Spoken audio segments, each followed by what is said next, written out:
Bienvenidos amigos, un episodio más de su podcast In Your House. El día de hoy tengo a Leo Riera, cubano, que está viviendo aquí en México. Él es músico y pues vamos a platicar sobre un montón de cosas, de cómo llegó a México, su música, lo que viene para él, a qué se dedica y todo ese show. Bienvenido, Leo. Gracias, manito, un gustazo. Un gustazo el mío, güey, la neta, gracias por querer participar. He escuchado tus videos, tu música. Y suenas muy cabrón, güey, la neta. Me estabas contando ahí que tienes contactos ya chiditos aquí en México, pero vamos a empezar. Eres cubano, ¿cómo es que llegas a México, güey? Hermano, eso, imagínate, fue una aventura. La verdad, pues México es un país que muy grande, ¿no? Que es una cultura que conocemos en todos lados. Y yo estaba en mi isla tranquilo, Cuba es un país pequeño, y a mi papá le sale la oportunidad de viajar a México aquí, a clases, él es profesor. Y llegó acá y me dice, oye, estoy en una ciudad, se llama Saltillo, ¿quieres venir? Y yo así, ¿qué Saltillo? No, nunca había escuchado eso, ¿no? Y dije, ajá, déjame buscarlo, ¿no? Y déjame buscarlo. Y cuando busqué, empecé, lo primero que me sale, lo que hacía en referencia así, era una de las ciudades primeras, ¿sabes? Sentado un matrimonio. En historia así, empecé a investigar y dije, wow, está cerca de Monterrey, está cerca de aquí. Era algo inesperado, o sea, literal. Pero cuando llegué, hermano, me sorprendió. Está muy bonita la ciudad, pero sí fue como llegué, ¿no? Mi papá me dijo, ¿quieres caer de México? Y obvio que sí, ¿no? Aprovechar a conocer y romper esa frontera. Así es como llegas a México. ¿Ya cuánto tienes aquí? Llevo como 6 años, casi 6 años ya. Casi. ¿Y cómo fue la vez que conociste México, que sentiste ya estar aquí en esta tierra, güey? ¿Cómo sientes la diferencia de estar en tu país y luego llegar a otro? No, creo que son muy diferentes. Súper. Mira, la primera diferencia sí que yo noté fue la altura. O sea, un ejemplo, en cuanto llegué a Monterrey, yo siento que Monterrey a lo mejor no está tan alto, pero son montañas por todos lados, ¿no? Literal me sentía como encerrado. En una montaña, ¿no? Me sentía bien, no encerrado, pero me sentía como en una montaña, estando de que en medio de una montaña, y fue como, wow, esto está genial, porque Cuba es algo rodeado de agua, o sea, no hay otra cosa que sea agua. Y entonces llegué aquí, fue eso lo primero que me impresionó, y es el primer cambio que es notable, ¿no? Que ves puras montañas por todas partes y dices, wow, está increíble, es como tener un cuadro todo el tiempo, ¿no? A lo mejor yo en mi casa lo tenía en un cuadro, y aquí lo veo de que, wow, por todas partes, ¿no? Está increíble, esa es la primera diferencia. Incluso se siente físico, las orejas, ¿no? Te empiezan como a pitar, así, se siente como la presión, ¿no? De la altura, pero se acostumbra uno rápido. Entonces llegas a Monterrey, desde Cuba a Monterrey. Sí, al aeropuerto ahí, pero venía ya con destino Saltillo, o sea, sí. Solamente llegué a ese aeropuerto y ya veníamos para acá. Veniste para acá. Y aquí en Saltillo, ¿dónde fue la primera colonia donde viste? ¿Siempre has vivido en la misma? En el centro, imagínate, así, llegué directo al centro. Y fue impresionante porque incluso el piso, todo es muy distinto, ¿no? La forma de la arquitectura de la ciudad. Y yo estaba impresionado como un niño chiquito, así que wow, todo el tiempo. ¿Y nada más venías tú solo? ¿Tienes hermanos? Sí, venía con mi hermano. De repente que mi papá nos invita y venimos mi hermano y yo, sí. Llegamos el mismo día, en el mismo vuelo, y llegamos los dos alborotados de que algo nuevo, inmenso, y más inmenso, ¿no? Súper grande. Desde que veníamos en el avión, nosotros salimos de nuestro país, yo así chiquito, ¿no? Y México lleno de luces por todas partes grandes, era como, wow, nosotros vamos ahí, no aterriza. Estuvo súper bien. Increíble. ¿Y allá cómo era tu vida en Cuba, güey? Súper tranquila, mano. Siento que la vida en Cuba, de la mayoría de las personas, es súper tranquila, ¿no? Que yo me la pasaba estudiando, ¿no? Estuve casi todo el tiempo estudiando, llegué aquí a los 19 años, entonces casi toda mi vida ya fue primaria, secundaria, estudiar, pero muy tranquilo, sales de la escuela y vas a la casa, hasta se reúne con los amigos, muy sociable todo, o sea, allá cuando yo vivía, cuando estaba allá exactamente viviendo, no había internet, no había así acceso a internet, o sea, podías a lo mejor ir a un lugar y conectarte del trabajo a tu mamá, ¿sabes? Pero no así como todos, y entonces la gente es muy sociable, o sea, todo el tiempo estamos platicando. Estás aburrido y sales a caminar y te encuentras un pana en la esquina, otro pana allá y empiezan a hablar, porque el entretenimiento es ese, jugar en la calle, vernos, platicar. Y ya, a medida de que fue pasando el tiempo fue que llegó el internet, pero la vida allá es así, todo el mundo está platicando, conversando, se ayudan mucho y eso, por eso yo le llamo tranquilo, porque no andas como tan ajetreado, preocupando y hablando con tantas cosas, tanto movimiento, ¿no? La gente anda muy despacio, ¿no? Muy bien, güey. ¿Y qué edad tenías cuando empezaste ya a usar el internet ya mejor? Cuando llegué aquí, o sea, en Cuba tenía mi página de Facebook. Por ejemplo, yo estaba, cuando terminé de estudiar, fui a hacer mis prácticas a una empresa. Entonces la empresa tenía acceso a internet. Desde antes tenía la cuenta en Facebook, porque mi mamá en su trabajo iba y me creaba la cuenta, pero no era algo cotidiano. Entonces cuando llegué a México, ya era todos los días, ¿no? De que, literal, me pasaba hasta las 7 de la mañana al principio, como un niño chiquito porque era lo nuevo. y wow, pero después ya se te hace cotidiano, se te hace lo normal. Pero si es algo que tiene, digo, las cosas buenas y las malas, que lo que me he dado cuenta yo, fíjate que es algo cultural, yo siento que eso es lo que ha separado un poco a la gente, ¿no? Como el hecho de la tecnología. Exacto. Porque no es algo, a lo mejor en la cultura mexicana en unos años atrás todos eran igual así, de que vamos a hablar porque no había tanto entretenimiento, ¿no? Pero ahora estamos distraídos, entonces pues ya no, a lo mejor ya antes de hablar nos ponemos ahí. Sí, Pero es algo de eso, allá está pasando ahora, o sea, es algo como que no apenas la gente se está viendo abajo, o sea, es como, es como una masa de está raro. Y aquí con tu hermano, ¿qué fue lo primero que hicieron? Aquí estando en Saltillo. Nosotros llegamos a un país ajeno total, no teníamos que hacer y lo primero que buscamos fue dónde estudiar. Y empezamos a estudiar en una universidad. Luego la primera carrera que me llamó la atención fue psicología y empecé como a entrarme en eso y no duré mucho, empecé a cambiar para comunicaciones, estuve cambiando en varias carreras, igual mi hermano. No duramos mucho y más porque, o sea, tenemos que mantener nosotros en nuestra propia escuela, tenemos que trabajar y estudiar. Y luego, yo te soy sincero, a lo mejor en la escuela que yo fui no nos preparaban tan bien. O sea, no era una escuela de alguna institución conocida y así, era una escuela privada y entonces, sí, privada. Y pues, los recursos a lo mejor, no sé, los profesores no sabían tanto, no tenían tanto conocimiento. Y también yo decía, bueno, si estoy pagando, pues no quiero, como que quiero pagar aquí, que me enseñen, ¿no? De verdad, a lo mejor tenía que ir a una escuela mejor, eso también. Sí, ya después me di cuenta que hay escuelas bien chingonas, ¿no? Hay escuelas que sí están, pero yo llegué a una que es la desventaja entonces también de esas cosas. Llegué sin conocer y no sabía a dónde ir y a la primera que vi pues dije, aquí mero. Y entré, pero no, la verdad sí no estuvo tan bien. ¿Y qué terminaste estudiando? La verdad no terminé de estudiar ninguna carrera, estuve en varias y la verdad me salí y me puse a trabajar. Me quedé trabajando de mesero, llegué aquí y empecé a trabajar de mesero, ¿vale? Cuando yo llegué aquí, mente de migrante, es como, la principalmente es monetaria, todo es, ¿cómo se llama? Material, ¿no? Todo es como que quiero un carro, quiero una casa, quiero esto, quiero ropa, quiero comprarme cosas, ¿no? Y así empecé a vivir, ¿no? Pero después como que empecé a tener y fue como, no, ok, esto no es lo principal, ya es como que... Es que allá, o sea, nosotros vivíamos con nada, entonces cuando llegué aquí a hacer dinero, de verdad, ¿no? Tener bastante dinero con mi trabajo, dije, no, pues quiero más cosas. Y ahí con esa mentalidad de trabajar. Pero después dije, no, ahora quiero hacer un poco más de dinero sin tanto trabajo. Como todos vamos a pensar eso, siento. ¿Y aquí cuál fue o sea, de mesero dónde trabajabas? Si se puede decir. Sí, claro. Donde primero yo trabajé de mesero fue en las Delicias de mi general. La verdad me trataron súper bien, la dueña se me Ivonne, súper buena gente, y llegó un momento en donde todos los que trabajábamos ahí, la mayoría de los meseros eran migrantes, eran de otros países. O sea, se sentía chido porque literal un restaurante súper mexicano. Y aparte mexicano. Toda la comida mexicana nunca la había visto, o sea, de ahí probé platillos que nunca he probado en mi vida. Y así como guarache, cosas así que son tortilla azul, de maíz azul, cosas que son muy raras, eran raras para mí. Para mí son raras. Ajá, y era como algo mágico porque decía, wow, voy a comer esto, de a probar chapulines y cosas, decía, de a probar esto. Raro, pero estaba bueno, ¿no? Y incluso ahí probé lo del mezcal con el gusanito. Sí. Ese fue el primer lugar donde trabajamos, incluso mi hermano y yo, los dos. Muy bien, güey. Y entonces, por así decirlo, la primer comunicación que tuviste aquí en México fue con gente de otros países que no fueran mexicanos, ¿o? No, sí me relacioné todo con mexicanos al principio, porque en la escuela todos éramos mexicanos. Y ahí trabajando, tío, al principio todos eran mexicanos, pero después fue como haciendo ese, no sé cómo, por qué, que fue haciendo ese sazón y llegamos a ser la mayoría. O sea, las cocineras seguían siendo mexicanas, pero los meseros todos éramos extranjeros. Pero no, siempre tuve más relación con gente de México. De hecho, cuando me voy a vivir a Monterrey, yo vivía con puros mexicanos y todos eran bailarines porque eran de la Escuela Superior de Danza. Yo vivía a 3 cuadras de la escuela. Y entonces yo aprendí, por ejemplo, yo salí a Cuba con 19 años, yo no sabía ni cocinar. Y cuando llegué a México, pues mis roomies eran mexicanos y los que me enseñaron a cocinar eran mexicanos, así que aprendí a hacer platillos primero mexicanos que cubanos. ¿Cómo fue el cambio de comer comida cubana al mexicano? Porque el mexicano pues, usa mucho picante, no sé si allá también... No se come nada de picante. Yo llegué aquí, loco, y el primer día fuimos a unos tacos, Monterrey, mi papá me dijo, ya está en México, tienes que comerte unos tacos.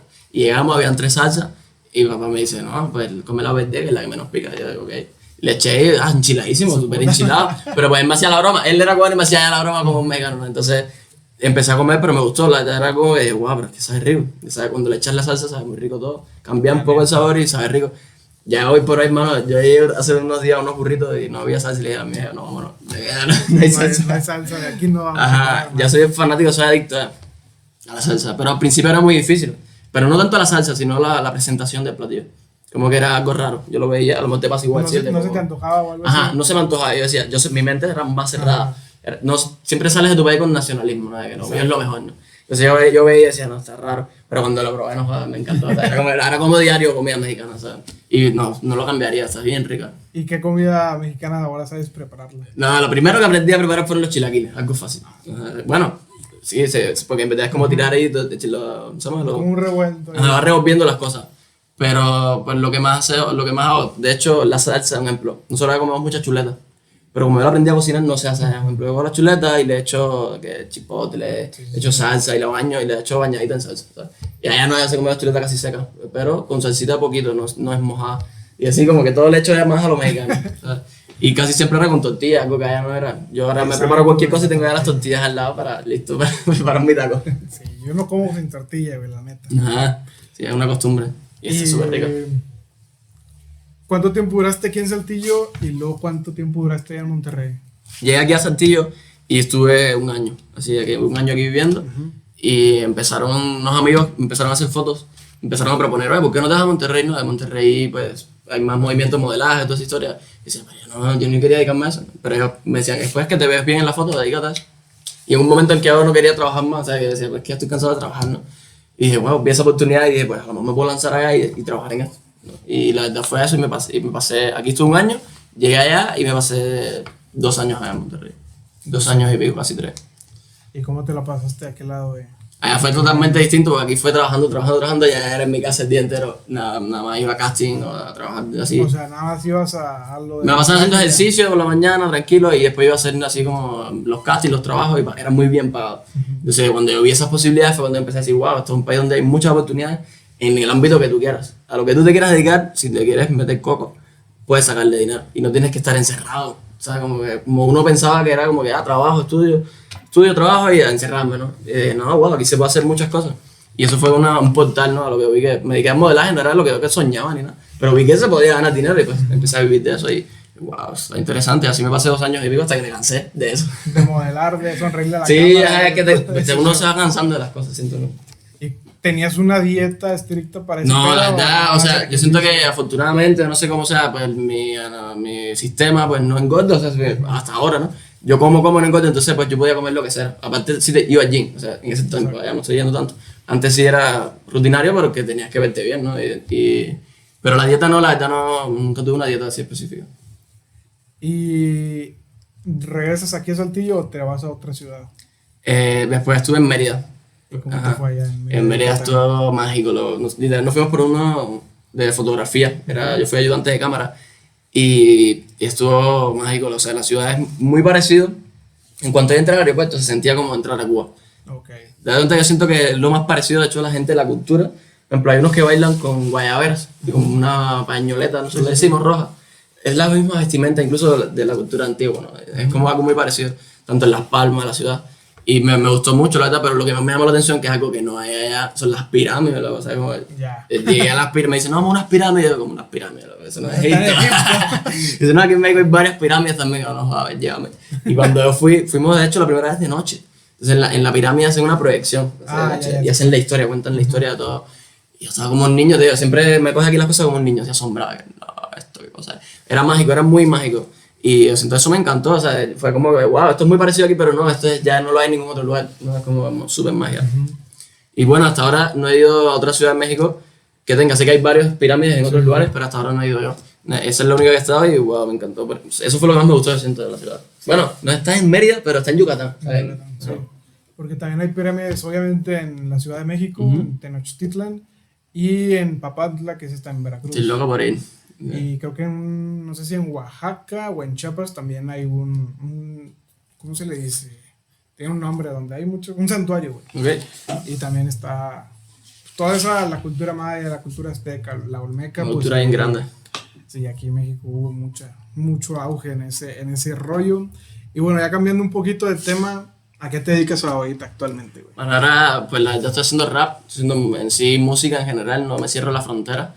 O sea, si mañana vamos a hacer una cumbia, la hacemos, no hay problema, pero hasta ahora lo que estoy haciendo es rap, más acústico, más como un spoken word, con poesía, sobre rimas, sobre beats, y siempre empleando un poco de instrumentos reales, ¿sabes? Como que la guitarra, un pianito por ahí de repente. Pero es lo que estoy haciendo más musiquita, ando ahora en ese canal. Cuéntanos un poco sobre eso de hacer como que la poesía, pero no rapeada, sino más platicadita, más... Sí, es un género que la verdad yo descubrí hace poco. La verdad sí que lleva varios años, ¿no? Lo que a lo mejor le dieron esa definición hace poco de spoken word. Y es algo más hablado. Normalmente el rap tiene como una melodía incluso, ¿no? Que tú vas rapeando y cambias un poco el tono de voz a ir a un ritmo. Y incluso pues casi siempre rimas. Y en el spoken word no es necesario rimar, puedes conversar. Es una conversación con el oyente.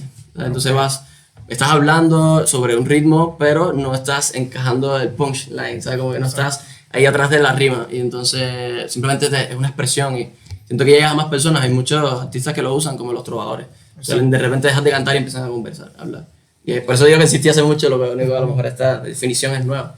El estilo a lo mejor es el que está variando y creo que es lo que está pasando con mucha música, de que, como lo decía con una chava que ella practica, bueno, está en una rondalla aquí en Saltillo y le digo, ¿y cómo se va actualizando? Porque pues a veces las canciones pues, ya no dan para más. Claro. Dice, no, nosotros adoptamos de que una canción que a lo mejor está en reggaetón, a lo mejor esa está difícil, pero una popera pues a lo mejor la acomodamos a nuestro ritmo y de ahí nos vamos pues actualizando y sacando nuevos temas y así. Siento que eso también está ayudando como a la trova, como tú lo mencionas, pues meterle otro ritmo, otro innovar ahí con eso que ya está hecho. Porque en verdad, y la mezcla también de culturas creo que ayuda bastante. Claro, amigo. De hecho, por ejemplo, ya de lo que hablo, en mis letras hay veces que digo modismos mexicanos, porque ya llevo rato aquí, ¿no? Llevo 5 años casi, bueno, 6, y de repente yo chido, ¿sabes? Digo, bueno, qué pedo, huevo, cosas así. Y güey, entonces pues ya en las canciones se ve eso también, ¿sabes? Que a lo mejor en Cuba alguien que lo escucha va a decir, pero ¿de qué está hablando? ¿Qué significa eso? Y es lo que me gusta porque es como enriquecer a las personas. Exacto. Aquí en México a lo mejor dicen, ay, ¿qué significa eso? Y les explico, no, esto significa allá en Cuba esto. Y entonces pues es como amplificar todo, ¿no? Siento que el lenguaje del mexicano es el que más se diferencia del hispano, pues. Sí. Porque el español que se habla en Cuba puede que a lo mejor tenga palabras que se hablan en España, en Argentina, en Puerto Rico, hay mucha similitud en esos lugares latinoamericanos. Y acá como que decimos, chinga tu madre, y en otros países no dicen ese tipo, allá son como que otro tipo de insultos, sí, ¿no? Sí, es muy diferente. De hecho, lo que puede ser un insulto aquí, allá puede que no, en Cuba y al revés, ¿no? Aquí puedes decirle a alguien, me pendejo, ¿no? Como que de cierta manera, a lo mejor no todo siempre lo usas como un insulto, porque puede serlo como broma. Pero pues es como un insulto, no seas pendejo, ¿no? En otras palabras. En México lo dices como un insulto. Pero allá la palabra pendejo, o sea, si yo le digo a alguien allá no seas pendejo, pues ya al saber que es algo mexicano puede que lo entienda, pero naturalmente lo que va a pensar es que es un pelo púbico. O sea, exacto. Es una palabra un pendejo es un pelo púbico, un vello púbico. Porque en Argentina el pendejo es un chavito, ¿no? También. Es un niño que aún no ha... Eso está en la adolescencia y es un pendejo. Significa mucho. Entonces así, pues, por ejemplo, te voy a poner una que es la más clásica. Yo siento que es algo que siempre voy a platicarle. Que me llama mucho la atención. Y, por ejemplo, en Cuba, culero, son los pañales de los niños. O sea, como que lo que llevan los niños pañales. Y aquí no, aquí decirle culero a quien también es un insulto. Pero eso se le dice aquí en Cuba, no sos culero. Y no se entiende. Le está diciendo bebé, qué pedo. Ay, que no, qué pedo. Ah, está bien, güey. Y además de la música, de eso que me platicas, ¿cómo se dice? ¿Spot World? Spoken Word. Spoken Word. Ajá. Es como así mismo. Es spoken, de hablar. Es como hablado. Palabras habladas, como algo así. Muy bien. ¿Y cómo descubres este show? Ese género, ese movimiento, pues te digo, yo me encanta escuchar música y sobre todo en las plataformas estas que ahora hay, ¿no? Que muchas facilidades ellos mismos te recomiendan. YouTube ya de repente te dice, te recomiendo esta música. Y ahí yo descubrirlo, la verdad. Por ejemplo, sobre todo, es más, donde primero escuché eso fue como en el jazz. En la música de jazz, cuando son así como un jam improvisado, suelen de repente hablar. O sea, como que esperan hablar pero más romántico. Con esta voz así de romántico. Y me llamó mucho eso la atención, ya después lo vi varios artistas que lo hacen. Como Rafael Lechos, que es un artista, un rapero español. Grandioso. Ajá, un poeta, literal, el tipo es poeta y hace poesía y usa mucho eso de repente. Incluso a veces pone a una señora en sus canciones y cosas así a hablar por él. Y son esos palabreos, ¿no? Aquí en México hay varios artistas esos también, la verdad no me acuerdo bien los nombres. Y en México, en la Ciudad de México sobre todo se usa mucho ese lenguaje, eso es spoken word. Muy bien. Fíjate que hay uno que, Tino el Pingüino, tipo rapero, sí. Pero de repente sube videos donde él solamente está hablando, como una poesía. Aquí en México hay unos raperos que hacen freestyle, se llama Speed MX, una mamada. Sí, conozco, he participado, bueno, he ido a los eventos de Speed. Sí. Y sí, de hecho yo también fui a uno aquí en Saltillo. Igual fuimos al mismo, no nos dimos cuenta. Que era, el que yo fui, era en la plaza, la Casa Roja en la Alameda. Casa Alameda, ahí fue. De hecho, o sea, en el evento nosotros cantamos antes de que se hiciera, la batalla. Sí. Ajá, nosotros estuvimos presentándolos antes. Sí, de hecho, y ahí es como, o sea, son freestyle a capela, güey. Y eso como que le pone un poquito más de eso de spoken word. Ajá, sí. De hecho, de cierta manera, en los combates, en un ejemplo, un combate de freestyle se usa. Lo que ellos no le dan esa definición es que ellos están a capela, ¿sabes? Pero pues ellos están platicando, están conversando, dicho el uno con el otro. A veces incluso no tienen que tirar la rima seguido. Pueden como que irse un poco más largo. Creo que ahí está un poco más difícil acoplarte, ¿no? Porque ahí no tienes como que una base de fondo, no sientes como cuándo entrar o cuándo entrarle el punchline. Creo que es... Sí, la verdad, la improvisación, mi respeto. A mí me gusta improvisar y eso, pero no en las batallas. Porque, bueno, a mí la verdad no me gusta insultarme a otra persona. Sí, güey, está porque claro. Sí, en un momento en que me enojaría o te enojarías tú, siento, me lo tomaría personal, no sé. Pero pues la verdad prefiero hablar de otras cosas. Pero es algo impresionante porque es una habilidad mental, o sea, literal. Tienes que estar en ese momento ahí y usando cosas y buscando cosas, literal, mi respeto, ¿sabes? ¿Y nada más aquí en Saltillo has conocido raperos o ya en Mérida, me imagino, o en Monterrey también? En Monterrey fue donde más raperos conocí, la verdad, muchos raperos, ya de hecho con nombre. Bueno, es lo que siento que es México así, como que sí hay varios. Y tuve la oportunidad de platicar con varios. Lo único que en aquel entonces, te digo, yo hacía mi música y hacía todo, pero no lo había sacado al aire. Era como yo estaba ahí escondido y no. Y solamente platicaba y estaba como aprendiendo, ¿no? Qué hacían, cómo era todo, por qué aprendía. Pero nunca así de que fue y les digo, mira, yo escribo, hago música. Pero la verdad pues sí los platiqué, entonces siento que ese contacto como que siguen ahí, pues vamos a platicar después así. Eso está chido. ¿Y cuándo fue que empezaste a escribir tu música? ¿Qué te inspiró, güey? ¿Cómo fue que empezaste? O sea, que te llegó la chispa y dijiste, ¿sabes qué? Las escribo, ahora las voy a cantar, y luego ya las cantaste, ya las tienes grabadas, ahora las voy a subir a diferentes plataformas. Bueno, a mí lo que me inspira a hacer esto, sin duda, es el hecho de... Lo primero que me inspira, me lleva a hacer esto, es escuchar a los aldeanos. Yo hay un grupo de los aldeanos, que es rap cubano, yo era un niño, y cuando yo lo escucho, 2003, yo estaba en la primaria, en sexto grado, 2003, estaba en la primaria. Recuerdo porque en ese año fue su primer disco, su primer álbum, y como los aldeanos. Y entonces ellos lo sacan, y yo me sentí, yo escuchaba, yo estaba acostumbrado a escuchar música para bailar, o sea, para bailar todo el tiempo era reggaetón, esto, lo otro. Ajá, y cuando escucho esto, me siento como un niño, literal, así, y escuchar. Y me sentía literal como un niño regañado, o sea, como ese tipo nos estaba educando, de cierta manera, a lo mejor cosas que, ejemplo, tus padres te educan, pero no te van a decir como en la calle, así las cosas están crudas en la calle. A lo mejor te las camuflan un poco y este tipo dice las cosas como son. En la calle, un niño, hay canciones que se llaman Niño Cubano y todo. Y o sea, yo escuchar esto me sentía súper identificado. Y veía que mis panas, cuando se los ponían, que no conocían, wow, les pasaba lo mismo. Y vi que podían cambiar las conciencias, o sea, como que cambiar la forma de pensar de aquí. Que de hecho se llama así, ¿no? Las conciencias, entonces vi eso y dije, wow, esto se puede hacer. Y lo lograron en mí, lo lograron en mucha gente. Y dije, wow, es interesante, ¿no? Y me di cuenta que escribiendo a veces las poesías que tenía por ahí, de repente un pana la leía y me decía, wow, esto se la quiero dedicar a alguien, no quiero hacer esto, no sé. Y decía, entonces sí se puede, o sea, sí se puede escribir y llegar a algo. Nos enseñaron las herramientas en la escuela todos, nos enseñaron a escribir, nos enseñaron a leer. Y a veces que ya no lo usamos más así como para lo necesario, pero en verdad son herramientas fuertes, literal, el hecho de escribir algo, de expresarnos en algo. Y wow, eso me llamó mucho la atención, el poder de conectar a la gente, ¿no? Ahora hoy por hoy lo hago porque ya después que viví la experiencia, ya cambió un poco las cosas, ¿no? Y la experiencia es como, wow, el poder de, cuando hay gente a tu alrededor, tú no sabes lo que puede pasar. Hay un ejemplo, yo hago que se reúnan diferentes personas y de repente ahí se pueden enamorar, se pueden hacer amigos, se puede hacer algo que no estaba planeado, ¿sabes? Y eso está bien, bien mágico también. ¿De qué tratan tus letras? La mayoría de las veces era un camino para encontrarme. Es como por ejemplo, la primera canción que yo saco, era como diciéndome a mí de que sal del armario, ¿no? En el sentido de la música, ¿no? De que atrévete a enseñar tu música a la gente, al mundo. Y siempre, la verdad, cuando yo escribo, es como alguien que en ese momento me va a decir algo futuro, o sea, como que para mí, todo el tiempo para regañarme, pero sin duda la gente cuando lo leo así, pues, depende de su vivencia, así, pues ya lo acopla. Puede que se siente identificado. Puede que se siente identificado. Pero lo que hablo casi siempre es de eso, o sea, cómo entender la vida. Por ejemplo, este disco que acabo de sacar se llama El Grito de la Vida. Okay. Relacionado como cuando naces, ¿no? Literal, nace lo primero que hace es gritar. Y yo nací en la música con este disco, ¿no? Y fue mi primer grito. Gran referencia. Ajá, está chido. Y literal, la mayoría de las canciones, el disco se llama El Grito de la Vida y la mayoría de las canciones hablo de la muerte. O sea, como, esto es raro, pero yo creo que van de la mano. No es nada mágico, ¿no? Todos lo sabemos. Es lo único que tenemos seguro. Es lo único que tenemos seguro. Y la verdad, fue algo mágico porque fue en su senda experiencia. De hecho, yo no sabía, no era muy consciente del Día de Muertos aquí en México. Y el día 2 de noviembre, Día de Muertos, tuve una experiencia bien rara. De que tuve una charla, una epifanía con la muerte. Así, literalmente. Y después cuando regresé aquí a este plano, me dicen, ¿tú sabes qué día soy? Y yo lo cuento a todos mis amigos mexicanos de toda esta experiencia, de que todo el mundo, de que, ¿tú sabes qué día soy? Y yo, no.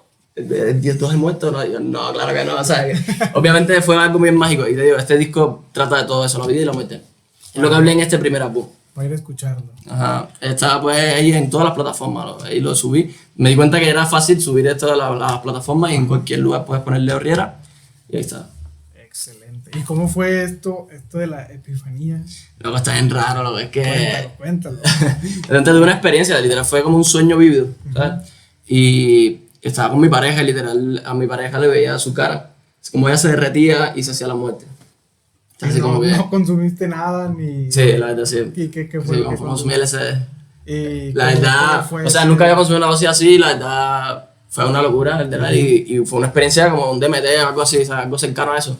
Literal, perdí la noción de la realidad, ¿no? Y entonces yo veía eso, pensaba estar platicando de la muerte. Yo, al ser inocente, yo digo, lo veo como un niño, lo veo divertido. Y le empiezo a decir como que, bueno, pero demuéstrame que eres tú, ¿no? La muerte, porque si a lo mejor yo estoy alucinando nada más, ¿no?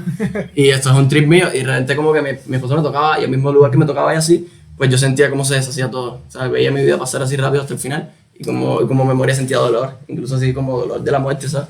Y yo decía, no, pero ya quiero vivir de nuevo. Sí, entonces fue como esa era su manera de demostrarme que era la muerte, ¿no? Yo lo veía así. Obviamente estaba súper alucinado, pero sí las cosas que sentía eran muy reales, ¿sabes? Nunca había relacionado así, qué casual, a lo mejor era sugestión, quién sabe, ¿no? El Día de Muertos. A lo mejor lo veía por ahí, no sabía yo, pero veía tantas carabelas, tantas cosas, no. Y pues lo relacioné con eso, pero la verdad fue una plática muy interesante. De hecho, yo siento que tenía que ver con este álbum, ¿no? Porque era una manera de enseñarle a la muerte a vivir, ¿no? De cierta manera, fue una plática, lo digo como una epifanía, porque era como un reflejo, ¿no? De la muerte, que como Dios, no sé, pero un reflejo. Un cuerpo humano y era como súper raro. Estuvo súper increíble, o sea, no todos los días pasan cosas así, ¿no? Como que una vez. Estuvo bien fumado. Estuvo bien fumado, bien pirado. Y cuando lo cuento a todos mis panas, que no jodas, y sabías que era ese día 2 de muerte, yo no, la verdad que no. Y wow, es increíble por eso. Y de hecho eso me acerca más a la cultura mexicana, me da mucho la atención. Porque yo siempre he leído como que no sé pronunciarlo bien, como que los tualtecos. ¿Las caltecas? Ajá. Son culturas de aquí, yo no me sé bien con los nombres, pero luego se tienen una sabiduría increíble. Yo siento que nosotros acá en Norteamérica estamos más avanzados, de cierta manera. Están en la tecnología, nosotros estamos en el espíritu, ¿sabes? Y de cierta manera tenemos mucha sabiduría, lo que es Latinoamérica, más los mayas y todo así. Y wow, es increíble. Los incas también. Y eso me acercó a esta cultura mexicana, esa experiencia de wow, esta gente sabe que el 2 de noviembre o esa fecha hay algo aquí raro. O sea. Sí, güey, de hecho, si te fijas, bueno, si gustas investigar, güey, ya ves que las pirámides en Egipto están como que alineadas con constelaciones, las de aquí en México también, güey. Claro. Entonces, hay algo ahí raro, güey. O sea, los astrólogos de antes, güey, tenían un toque muy cabrón, güey. Tanto los americanos como los africanos, güey. Claro. Y todo tiene como que un porqué. Quizás ahorita no lo sepamos muy bien, pero algo hay ahí, güey. ¿Y te gusta este tema de la historia, del universo y todo ese rollo? Claro, me encanta. De hecho, yo siento que estudiar historia de repente, no como te la enseñan en la escuela, porque casi siempre es pura mentira, sí, ¿no? Pero es así como aprender y que te lo cuente alguien de su vivencia, o conocer a un libro a lo mejor, o conocer a alguien de un país, de una cultura que te enseñe eso. Wow, es increíble, siento que me encanta todo lo que sea conocer, ¿no? Amplificar mi conocimiento, mi mente, abrirla. Porque yo al salir de mi país me di cuenta que no era de allá, ¿sabes? Del todo. Simplemente me di cuenta que había muchas cosas que me acoplaban más aquí que allá, ¿sabes? En sentidos culturales. Entonces, bueno, no es que tenga que ser de un lugar, o sea, a lo mejor nací allá. Siento que México aún es un país un poco conservador, güey. Sí, en comparación de Estados Unidos, ahí te vas a Estados Unidos y te revienta la cabeza con todo lo que Total. Hay un lugar muy conservador. De hecho, Saltillo siento que es una ciudad muy conservadora. Bastante. Es fácil, de cierta manera, llamar la atención si te desvías por un rato de que algo de la moral y así, puedes hablar algo de eso y como que la gente te va a mirar, o sea, te va a voltear a ver. Pero la verdad, pues no tengo problema, siento que estoy bien chido. Cada quien en su mente con... Es que lo que tiene Saltillo es eso, pero aparte, fuera de ello, es una ciudad muy tranquila, güey. O sea, sí. Es raro que alguien se meta con alguien por X o Y razón. Como que cada quien en su rollo, güey. Por lo mismo que es conservador. Nunca he tenido una mala experiencia aquí. Sí, o sea, es muy tranquila la ciudad, güey. Y, ¿qué te iba a decir? ¿Tú cómo calificarías o no calificarías? ¿Cómo definirías a Cuba, güey? ¿En qué sentido? En el sentido social, güey, en el sentido cultural, histórico. Bueno, yo te voy a ser sincero, yo de mi país, lo que más amo es la cultura en el sentido de cómo es la gente, la sociedad. De que son la muy sociedad, apegados, ajá. son muy Por ejemplo, abiertos. yo estoy muy tranquilo porque mis abuelos están vivos aún y ellos viven allá. La última vez que yo fui a Cuba, yo fui con mi esposa de México. Yo lo que le quería mostrar no era como un ejemplo. Al principio, cuando yo salí a Cuba, yo le quería mostrar a la gente la playa, vamos a la playa. Pero después me di cuenta que México tenía playas más lindas. Entonces dije, ok, esto no es cuestión de eso. Entonces me voy a fijar en otras cosas en mi país, ¿no? Entonces me empecé a dar cuenta y le dije a mi esposa, ven, vámonos conmigo. Y entonces mi abuela se mudó a un barrio nuevo. O sea, ella es una colonia nueva. Allá todos son barrios. Allá no hay como muchas colonias, todo es barrio. En el sentido de que se llama así, le dicen así. Todo es barrio. Y entonces se muda y cuando yo llego, había una relación con los vecinos, como si fueran de toda la vida. El vecino entraba a la casa, traía comida, mi abuela hacía comer y hacía comida pensando en que le iba a dar a los vecinos también. Y así todo, ¿no? La ayuda así. Y entonces eso me da mucha tranquilidad porque decía, guau, que yo sé que están bien cuidados, o sea, no les va a pasar nada. Vienen los vecinos y se ayudan, se comparten. Entonces yo siento que eso es una de las cosas que yo pongo top. O sea, lo otro que pondría yo ahora cero, lo que sí lo pondría lo de parte de abajo, porque siempre todo tiene algo bueno, algo malo. Depende del punto de vista, ¿no? Porque en verdad no hay nada bueno o malo, pero lo que voy es que a lo mejor son muy posesivos, como el gobierno, en el sentido de que lo que ellos dicen es lo que está bien. Y entonces hay veces que no te dejan hacer cosas. Como que lo manipulan y todo ese rollo. Todo, eso es en todas partes. Siento que eso de la manipulación de los medios es en todas partes. Hay más porque el medio que hay es la televisión. ¿No? Ajá, sí, el medio que hay es la televisión. Entonces no hay internet, lo es fácil manipular a todo el mundo. Y entonces, pero luego se van en cuestiones de que a lo mejor yo quiero, un ejemplo, tener dinero para comprarme 3 carros porque me sale, wow, y quiero viajar y quiero conocer el mundo. Y no te dan ese acceso. O sea, ellos dicen que en Cuba está todo. Entiendo el punto de vista, porque te digo, yo sí entiendo su punto de vista, muchos, pero uno como ser humano tiene la libertad de elegir, ¿no? Y yo siento que eso no se lo puedes quitar a nadie. Y siento que eso es lo negativo. Un derecho humano. Es un derecho que tú tienes de elegir lo que tú quieras. Yo quiero comer esto ahí, o quiero, es más, quiero comprar una marca, la otra, no esta que tú me estás dando. O sea, yo quiero cosas así. Pero bueno, te digo, es un tema bien largo, pero esas son las cosas que a mí me gustan. Por lo que a mí me gusta es la sociedad, cómo se comporta, y lo que no es que te prohíben cosas. De repente te creas, esto no. Oye, y ahí en Cuba, ¿qué culturas estaban antes? Por ejemplo, relacionándome a la etapa aquí en México, aztecas, tlaxcaltecas, allá en Cuba. Allá, un ejemplo, antes que allá habían los taínos, eran los indios, era la cultura, se llaman los indios. Pero eran muy pocos, o sea, era una isla muy pequeña y los españoles llegaron y arrasaron. O sea, ellos llegaron, fulminaron. Acabaron con toda esa gente y al no tener ya nadie ahí que explotar, pues trajeron negros. O sea, vienen africanos y eran los esclavos. O sea, era como que, se acabaron los indios, pues tenemos negros. Esta gente está loca. Y entonces la cultura allá, la religión que más predomina allá es la yoruba, se llama así, religión yoruba. Y es una religión africana. Por ejemplo, ahí es católico, me bautizaron y todo, pero la que predomina más, sinceramente, es la de los negros, la religión africana, que es increíble, es súper interesante, la verdad. Pero es mucha brujería, bueno, pero no malo, porque la gente relaciona con cosas malas, pero es arte de ese tipo, esa magia oscura, sacrificios, cosas así. Pero es lo que más predomina allá. Y de hecho siento que es algo cercano a lo nativo, porque los africanos vivían en su pedo, de que antes esto. Que llegaron a ser como quien dice los nuevos nativos. Ajá, los nuevos nativos allá fueron los negros. Entonces, de hecho, por eso la gente a veces dice, pero tú no eres negro, eres cubano, porque predomina mucho esa raza. De hecho, yo siento que hay muchos, o sea, y vas caminando y predomina. Y está bien chido, literal, los negros tienen un sazón. Entonces, todo Centroamérica, todo el Caribe tiene ese tipo de culturas por lo mismo. De hecho, Puerto Rico tenía los mismos indios que Cuba, eran islas separadas, pero bueno. ¿Están muy lejos? No está tan lejos. Cuba está aquí así, y bueno, geográficamente, y está abajo, está un poquito abajo, más abajo de Jamaica. ¿Está que al norte de Colombia más o menos? Sí, anda como flotando por abajito ahí, pero sin pegarse al continente de abajo de lo que es Colombia y Venezuela, sin pegarse a ese pedazo. No sé los nombres, la geografía sí pésima. No hay falla, güey. Pero sí, hay muchas culturas parecidas, de lo que hablamos. Como así los mayas también se fueron extendiendo fuera de México. Exacto. Esta gente también, lo único que eran muy pocos, o sea, esta gente no tenía una isla muy pequeña. Y ellos le pasaron lo mismo, predominan los negros por eso. Excelente, güey. No sabía de... Yo lo aprendí. Lo escuché en una de las letras de Residente, los hombres taínos, pero no sabía que eran también cubanos. Sí, no, de hecho tampoco sabían que eran puertorriqueños hasta que escuché esa misma canción. Y vi que ibas hablando de los taínos y empecé a investigar más la cultura y eso es lo mismo. O sea, si te gusta meterte... Sí, me encanta estudiar de lo que es cultura eso, porque siento que como todos venimos de lugares distintos, pues siempre hay algo interesante que contarte de su cultura y entonces no es como cerrarnos en la de nosotros. Viene un tipo de repente de Canadá y te dicen, no, en Canadá los indios eran esto, y tú dices, no, joder, ni sabía. En Canadá hay indios acá con esquimales. Ya sé, quién sabe cómo se llamaban, no eran vikingos, no sé. Pero quién sabe, ¿no? Entonces eso está chido, como que te enseñan. A mí me encanta que me platiquen cosas. Excelente. Pues aquí en México también tenemos un montón de culturas. Todavía hay tribus vivas. Ajá. Por ejemplo, los tarahumaras, creo que aquí en Coahuila, no sé si la estoy cagando, no la quiero, pero pues hay unos que Capú y unos tienen un nombre raro, pero están más al centro, norte-centro del estado y son como que los últimos que quedan aquí en Coahuila. Sí, la tesis me he relacionado con eso. De hecho, conocí a uno que se llama Mascó, son puros negros. Okay, y aquí está aquí bueno, según yo entendí, está aquí en el norte, en lo de Coahuila. Porque ya de fuera, la neta, pues los mayas, creo que eso sí, marcharon, pero los que quedan son los indígenas de náhuatl. ¿No? Bueno, la verdad no sé, pero en Mérida había un dialecto que de repente no hablaban español y cuando preguntaba me decían que era un dialecto maya. Es náhuatl. Ah, náhuatl, ok.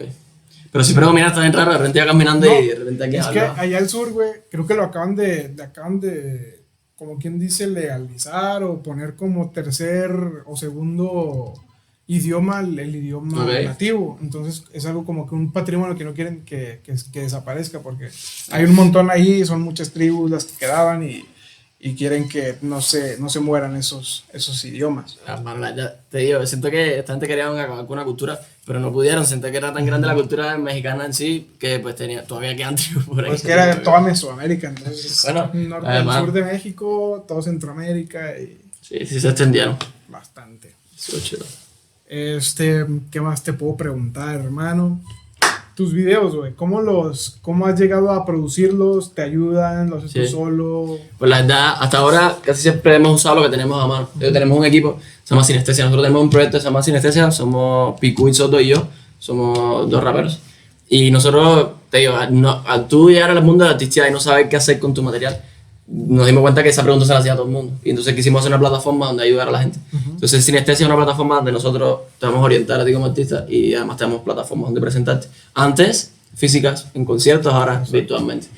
Pero sigue siendo Sinestesia siempre... Un ejemplo, yo voy a hacer un videoclip y lo primero que hago es llamar a Picu y es como, se puede decir, él es muy bueno en la producción, pero él es rapero. Pero, o sea, nosotros no le metemos a todos, o sea, un día grabamos, hacemos de todo. Entonces le doy la cámara, le digo, mano, tírame un video y él me graba. Cuando al revés, a veces que me sea la cámara a mí y él graba un video de él. Y siempre involucramos a veces a Cadena Estudio, un estudio de video acá de Saltillo, y un amigo de nosotros también que él se dedica a eso, sí, se dedica a eso profesionalmente. Y a veces lo involucramos a él, te digo, somos nosotros dos, pero de Sinestesia atiende a todos los artistas, pueden ser de Sinestesia, pero no hay como una firma, no hay un compromiso, no hay nada. Simplemente nos unimos cuando vamos a hacer algo. ¿Cómo los pueden encontrar en internet? En sinestesia.mx, así que en Instagram, en Facebook, y esas son las plataformas que tenemos para Sinestesia. Sí, ¿cuánto tiene ese proyecto? Lo que tiene como 3 años, casi 4. El primer evento fue en Casa Alameda. Uno de los primeros eventos fue en Casa Alameda. Y era siempre algo distinto. Nosotros involucramos. Yo vengo de Cuba, entonces hay la cultura de la fiesta es que haya variedad de cosas en un solo lugar, en un mismo lugar. Y nosotros llegamos aquí y vimos que, por ejemplo, tú vas a un bar y es un bar de rock. O vas a un bar y es un bar de comida mexicana. Y así todo es muy de una sola cosa. Y llegamos y dijimos, pues vamos nosotros a un bar o a cualquier plataforma que nos den y vamos a mezclarlo todo. Por ejemplo, vamos a poner danza, todo relacionado con el arte. Danza, música, puede haber un grupo cantando y de repente aquí haciendo danza aérea, cuadros, pinturas por todas partes, con talentos, mayormente aquí en Saltillo siempre involucramos. Y es eso, nosotros lo que hacemos es eso, y cualquier artista que quiera acceder así, pues nada más nos busca, se pone en contacto y nosotros lo involucramos en momentos, ¿no? Excelente, así que ahí está el dato, amigos, para que le echen una checada, sinestesia.mx. Sí, .mx. Excelente. La idea es compartir, nunca competir, y siempre, mientras más seamos, no importa que nos dediquemos a lo mismo, es mejor. Así aprendemos los unos de los otros. El sol brilla para todos, Germán. Dicho. Y ahí en estos eventos, ¿a dónde, o más bien dónde se han presentado? Mira, el primero fue en Casa Alameda, el segundo fue en Casa La Besana. Están en el centro estos dos lugares. Ya después nos quisimos acoplar porque, como digo, es como buscar las cosas distintas. Y lo hicimos en es un antro que cerró, pero ya no me acuerdo el nombre, DeLorean. Le hicimos un antro, se llama DeLorean, es un antro, literal la gente va al antro a bailar y así. Nosotros cambiamos todo el mundo, lo hicimos más todo artístico. Y después de DeLorean lo hicimos en Flying Pig. Y lo hemos hecho también en Barrio 1800, en Búnker, en El Cerdo, en Pizza Rock. Hemos presentado a casi todos los bares de la ciudad, la verdad. Excelente. Pero donde principalmente lo hemos hecho sí ha sido Casa Alameda y Casa La Besana. Son nuestras casas principales. Ya Casa Alameda no, pero Casa La Besana sigue siendo. ¿Y a qué artistas han invitado ahí, güey? Mira, bueno, hemos tenido, como te digo, es una plataforma para todos. Entonces, literal, desde pintura, no sé si conozcas, hemos tenido talentos como Borders, Tok Tok. Es un monstruo pintando, pinta cosas súper desgrayadas, así como que LCD, cosas así muy ácidas, así raras. También tenemos a Zeus Fumare como pintores, así a Úrsula López, una de las pintoras que ha participado, todos son talentos acá. De música ha estado Praxis, ha estado Aureo, son grupos todos acá. Ha estado Héctor Zárate, te lo tengo que recalcar, así es un talento de aquí, Saltillo, un guitarrista, y él hace música experimental, o sea, como que coge su guitarra y empieza a hacer, a grabar los loops, empieza a hacer así, es una locura, de verdad, antes estaba mágico. Y la verdad, Picuit Soto, Leo Riera siempre presente, Alex Michel, de bandas, 69 Street es una banda muy buena que casi siempre va con nosotros. Y de ellos, la verdad, siempre, cada sinestesia va aumentándose un nuevo artista o varios. Marlow es una muchacha que recomiendo también, muy buena aquí de la ciudad.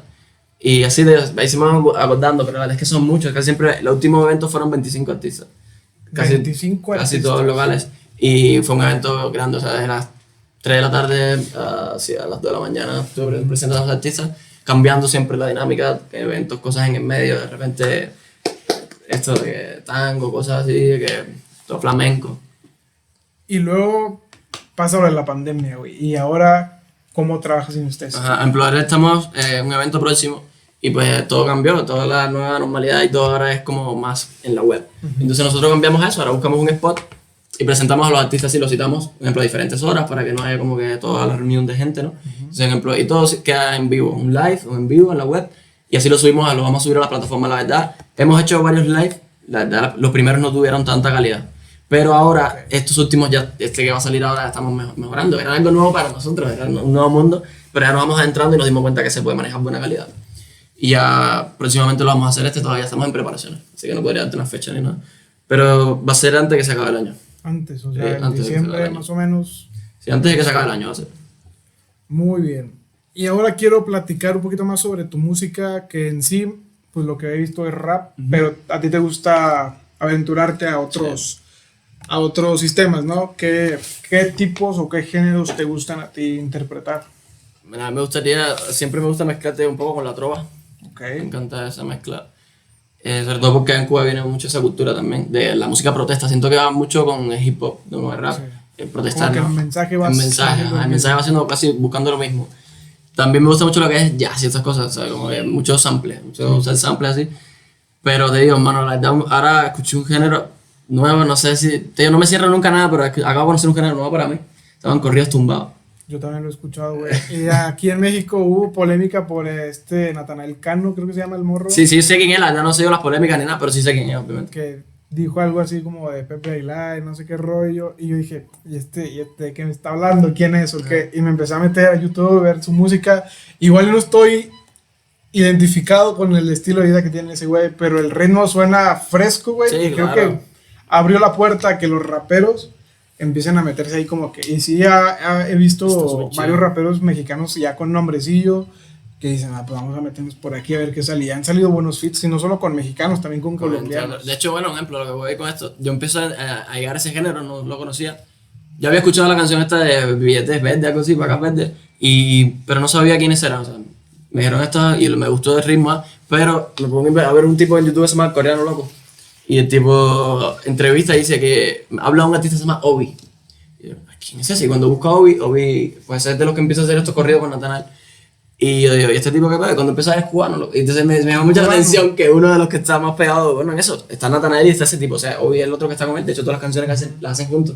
Yeah. Y yo me pongo a buscar y digo, wow, qué raro que un cubano haga corridos tumbados. O sea, toda la mezcla cultural ahí. Pero el tipo, o sea, se le da súper bien. El tipo canta y todo. Y me gustó mucho y empecé a seguirlo por eso, pero me di cuenta que están mucha gente haciéndolo. De hecho, se hacían featuring con alemán, con raperos, ya con gente rapera.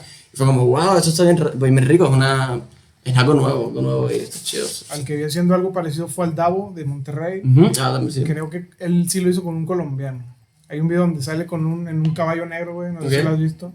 Está muy buena o sea, el flow del Davo y luego la base que le pone así como que medio trap y luego como que acá el acordeón, guitarra, güey, suena muy cabrón. Está bien chido, suena bien. A mí, de hecho, no soy fan de los corridos. Me gustan los sonidos, o sea, pero no los ando escuchando. Pero al escuchar esto fue como una mezcla y siento que también es eso, que la gente que escuchaba antes solamente con puro corrido, o la gente que no escuchaba corrido, ¿sabes? Como que se va a mezclar y va a amplificar. Yo soy de esa raza, güey, porque ahí el corrido en sí no me gustaba por el tipo de música que representaba, güey, entonces como que, no me gusta. Aparte aquí donde estamos grabando, güey, es la colonia donde viven mis tías, güey, todos mis tíos. Entonces yo aquí de morrido venía y aquí era como un rancho, ahorita lo ves ya todo más urbanizado el pedo. Pero mi abuelo tenía aquí atrás, tenía vacas y pollos y cochinos, todo el pedo, güey. Entonces mis tíos y mis primos se criaron escuchando ese tipo de música norteña, banda, corridos, todo ese show. Y yo, la verdad, nunca me sentí apegado con ello. Entonces, ahora lo escucho, güey, y escucho rap con esa música y digo, ¿qué pedo? ¿Qué está pasando aquí? Y suena innovador, güey. A ver a dónde llega el movimiento.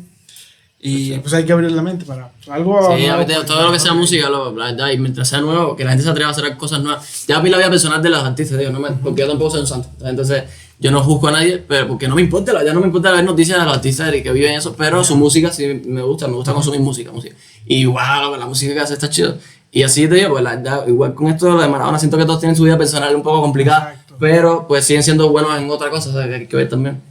Sí, exacto. Yo también, o sea, en Facebook vi que todos subían memes de que la cocaína y todo ese pedo. Y yo así que, ok, güey, yo sé lo que es Maradona, o sea, sé lo que hizo bien, sé lo que hizo mal. Claro. Pero pues no lo juzgo. Yo lo veía porque, pues, el fútbol es lo que a mí me gusta, güey. Y ya el fútbol era un cabrón. Ya después de eso, pues, allá él, güey. O sea, son cosas de él, Y pues, todos hacemos cosas malas. Si nos filmaran todos los días una cámara, lo que nosotros hacemos, no fuéramos ninguno santos, o sea. Le escondemos mil cosas a la gente, pero pues así, o sea, la gente famosa pues tiene la desgracia también de que los estén filmando todo el tiempo. No hay publicidad, no hay privacidad. Exactamente, güey. Y luego, ¿qué viene para ti, güey? Bueno, yo acabo de sacar este álbum, es mi primer álbum así con lo que saco. ¿Y lo haces tú solo o tienes colaboraciones o qué? Sí, hay colaboraciones, varias colaboraciones. Hay artistas de Venezuela, artistas de aquí de México, la mayoría. Y ya, son como 3-4 colaboraciones, la verdad. ¿Cuántas rolas son en total del álbum? Hasta ahora son 10, o sea, literal ya el álbum ya lo saqué, son 10 canciones. Y sí, ya se cerró en 10 y ya lo que pienso ahora es empezar a trabajar de nuevo en mi próximo proyecto, pero hasta enero, o sea, literal lo voy a empezar a sacar este enero. Ya este año con lo que cierra este álbum, literal lo estuve sacando hasta hace poco, así las canciones. Y voy a seguir subiendo material, pero más sencillo, puro sencillo. Excelente. ¿Y con los que ya tienes, o sea, las del álbum, las rolas todas tienen video o...? No, la verdad... Algunas tienen video, otras de hecho voy a borrar los videos que tenía y voy a empezar a hacer nuevos porque te digo, la mayoría de las cosas nosotros lo hacemos a mano con lo que tenemos. Y entonces ya, bueno, cada día que va pasando uno va queriendo más recursos también. Exacto. Y pues ahora ya sé que puedo hacer cosas mejores y entonces obviamente quiero mejorar algunas, que ya están temas que me gustaron y quiero mejorarle los videos. Pero en YouTube, en mi canal de YouTube ahí tengo varios videos. O sea. Está muy chingón lo que mencionas de que empiezas a mejorar tanto tu calidad como tu equipo. Y es algo muy chingón de que a veces empiezas con un equipo como que muy rústico y le agarras la onda a ese equipo rústico para que cuando ya tengas el equipo chingón, güey. Sí, güey, la calidad si ya tienes, el conocimiento ya estaba, ya nada más es subirle un poquito más el power y está con madre, güey. Yo siento que lo importante es empezar a hacer las cosas. Por ejemplo, yo tengo mis amigos, yo siempre uso esa referencia a mis amigos, que de repente uno decía, era lo que más veía, yo siento que es en casi todos lados, quería ser barbero, ¿no? Y empezaba con una silla en su casa y de repente ya tenían un sillín ya chido de la peluquería, estos que se suben así, y tú vas viendo cómo va escalando y decías, ok, igual si vas a gimnasio no es como un día para otro fuerte. Exacto. Entonces literal las cosas así, y como tú dices, ¿no? Si eres bueno con lo malo, o con lo que tienes, cuando tengas lo bueno, pues te da a bailar, ¿no? Brutal, güey. Sí, güey. Y aparte, ya hablamos de tu trabajo, de todo ese rollo, y ahora quiero meterme más en la influencia que tú tuviste en Cuba, güey. Tus influencias más que nada musicales, ¿cuáles eran? Mi papá me ponía puro rock. Mi papá escuchaba puro rock en inglés. Los Beatles, Bee Gees, así, ¿no? Toda esta historia que la verdad es súper buena música, ¿no? Sigue siendo, yo creo que... O sea, legendaria, güey. Yo siento que lo bueno en verdad perdura. Así que lo tengo entendido hasta en los escritores, en todos los poetas que son buenos, tienen más de 800 años siendo buenos. Y van a seguir, o sea, no va a haber algo nuevo. Entonces, wow, la música antes está muy buena. Pero sobre todo rock en inglés, o sea, mi papá era fanático. Allá se usaba mucho la música pirata. Y entonces él quemaba discos. Exacto. Y tenía así de que todos renales de discos así por delante y por detrás, así de que puestos de música rock. Y lo otro es... ¿Estás hablando de los vinilos negros grandotes o...? No, nunca llegué... Sí escuchas vinilo así, pero él lo que hacía era quemar los discos CD, Los compact. CDs. Ah, ok. Sí, llegué incluso a ver, yo en mi infancia llegué a ver unos discos negros que eran de computadora, que eran más grandes. O sea, pero no eran vinilos, eran estos de grandes. Pero ahí también se los llegué a ver, y los cassettes, los clásicos cassettes. De eso sí, grababan la música de radio, no había que poner...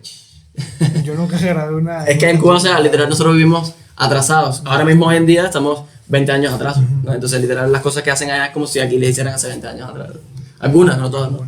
Sobre todo los carros, ¿no? Si tú vas, los carros son súper antiguos. Fíjate que yo conocí un poco de la cultura cubana, güey, con un videojuego, güey, que se llama Driver 2. Ah, claro. Y hay una parte en La en la Habana. que va a La Habana. Entonces ves, tú que estás creo que es en San Francisco, en Chicago, no me acuerdo. Sí. Y luego tienes unas misiones en Cuba. Y o sea, el cambio que tienes de que los carros acá y luego te vas acá y puro carro clásico. Puro carro clásico, así es, así literal es como un museo. Exacto. Literal la ciudad es un museo, tanto en las cuestiones arquitectónicas como de carros y así. Eso está chido de cierta manera, siento que eso es algo bien. Porque, bueno, cuando vives ahí se te hace cotidiano, pero cuando sales o alguien nuevo ahí, es como ver un museo. Es que, bueno, estos carros tú los ves a lo mejor, y aquí están todos. Es como una máquina del tiempo, Cuba. Así, literal. Aquí hay un lugar que se llama Real de 14, güey. Ah, sí. Que también es una máquina del tiempo. De hecho, ahí fui y con mi peyote, fue mi primera experiencia con el peyote. Ajá. Y me monté en un jeep, fue bien chido la experiencia, la Real de 14 es magia. Y me di cuenta que vivían muchos extranjeros, como tal vez un pueblito mágico, así que se siente muy bien la energía ahí. Y pues había mucha gente de otros países ahí viviendo. Estaba bien chido, Real de 14. No está. Excelente. Y luego tú cómo empiezas a escuchar a los aldeanos, y de ahí ¿a quién más te abrió la puerta? Sí, el primero escuchaba puro rap cubano, o sea, porque era el acceso, de hecho la música ya en memoria. Y ahí, o sea, la USB y todo eso. Los panas tenían una memoria y te la daban. Por ejemplo, la música de los aldeanos no existía ni siquiera en YouTube para aquel entonces. Toda la música ellos hacían un disco y se la daban a un pan y empezaba a regarse, ¿no? Es decir, y entonces la música iba así, entonces conocía Explosión Suprema, son puros Randy Acosta, son raperos de allá. Empecé a escuchar esa música, pero yo escuchaba la verdad, la música que más se escucha es la comercial americana, pop, el reggaetón puertorriqueño. Y en mi infancia entera fue escuchando reggaetón, música pop, y muy comercial. O sea, cuando yo llegué aquí me di cuenta que la música que escuchaba era muy comercial, y también me di cuenta que los gustos de nosotros dependen también de lo que se relaciona a tu alrededor. La gente te va recomendando cosas así. Cuando llegué aquí, pues la gente escucha música muy variada, porque tienes el acceso tú a buscar la música que tú quieras. Y entonces de repente te recomiendan esto o lo otro. Pero allá todo era más música pop, más reggaetón, el puro reggaetón. En Cuba, tú llegas a Cuba es reggaetón. Desde que sales a todas partes en la ciudad escuchando reggaetón. Y quieres o no, el reggaetón le mete un poco de alegría, ¿no? Sí, pero sí, la gente vive contenta. Le faltan muchísimas cosas, a la gente le falta muchas cosas para ser felices, pero viven felices. Con lo que tienen lo aprovechan y están con madre. Claro. De hecho, ayer estaba escuchando una frase, güey, que dice algo así como: lo que necesitamos aprender es aprender a valorar lo que tenemos y no a añorar lo que no aún no tenemos. Entonces, eso es algo que la cultura cubana, pues, aprecio. O sea, me gustaría aprender eso, güey, de ellos, porque con lo que tienen son felices. Claro, bueno, voy a algo. En sí no generalizando, ¿sabes? ¿Por qué? Porque está este lado donde la gente también, de que al no poder tener cosas, vives añorándolas. ¿Sabes? Entonces, un ejemplo, yo te digo, yo cuando salí de allá quería tener muchas cosas, que cuando llegué aquí ya pude tenerlas, me di cuenta que no las quería.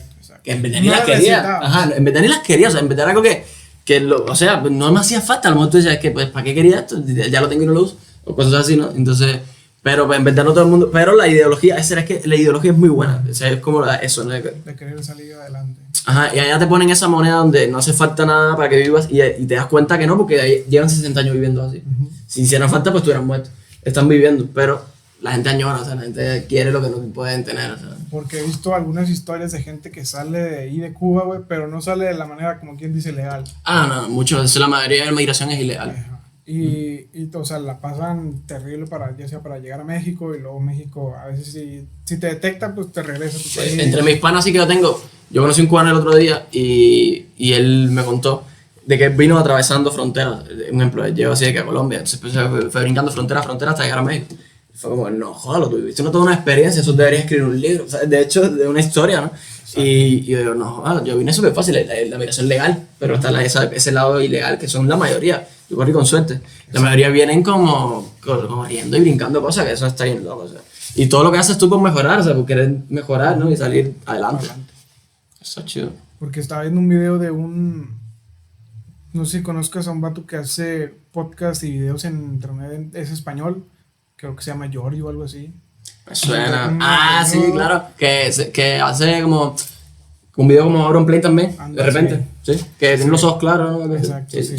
Bueno, invita a un cubano que ahora creo que vive en Florida. Okay. Y él es de fitness. Entonces empieza a platicar toda su historia. Primero sale de Cuba, pero pues lo hace de manera ilegal. Entonces tiene que hacer una lancha y le dice a su jefe, güey. Su jefe le dice: yo te puedo ayudar a decirte cómo hacerlo, pero no te voy a ayudar a hacerlo. Porque si yo me entero que te vas, pues la neta no quiero que te vea el gobierno y la madre, y no quiero que te vaya mal. Y pues ya le ayuda al papá con lo que puede, y el vato se va. Creo que llega a Uruguay, en Uruguay conoce una chica, se casa y Llegan a México, y luego creo que lo deportan de México a Cuba, y otra vez hacer todo el viaje. Y ahorita ya están en Estados Unidos, y es una travesía muy, muy peligrosa para ustedes.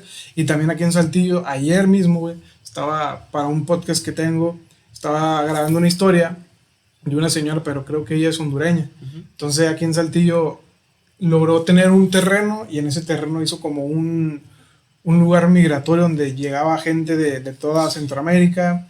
Y en la historia que nos contaba el vato del periódico, dice que logró tener 28, 25 migrantes en su casa, güey.